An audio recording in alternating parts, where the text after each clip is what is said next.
বিশ্বাস। উপস্থিত আছেন পাবনার ছাত্র দলের সভাপতি আমিনুল ইসলাম ভাই। উপস্থিত আছেন পাবনার জেলা ছাত্র দলের সংগ্রামী সাধারণ সম্পাদক কামরুজ্জামান প্রিন্স। উপস্থিত আছেন সাবেক স্বেচ্ছাসেবক দলের সাধারণ সম্পাদক মাসুদ খন্দকার।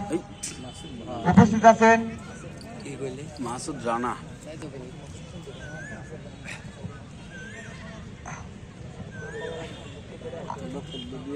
উপস্থিত আছেন সকল ইউনিটের নেতৃবৃন্দ।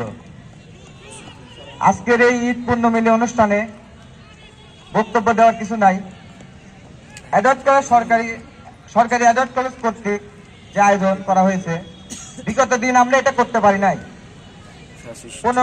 আমি 15-16 সেশন আমার বিগত দিন কমিটিতে আসার জন্য আমাদের পাপ্পু ভাই ছিল, সাগর ভাই ছিল, তাদের সঙ্গে কাজ করছি।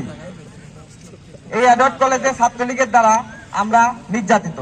আমরা কখনো প্রোগ্রাম সঠিকভাবে করতে পারি নাই, আমাদের এখানে থাকতে দেয় নাই, আমাদের ক্যাম্পাসে বসতে দেয় নাই, আমাদের মামলা দিছে, আমাদের ক্যাম্পাস থেকে তাড়ানোর জন্য বিভিন্ন প্রকার ষড়যন্ত্র করছে, তবুও তারা দমাইতে পারে নাই।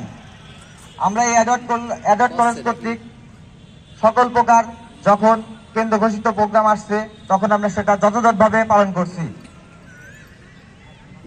এই বলে আমি আমার বক্তব্য শেষ করছি। আসসালামু আলাইকুম।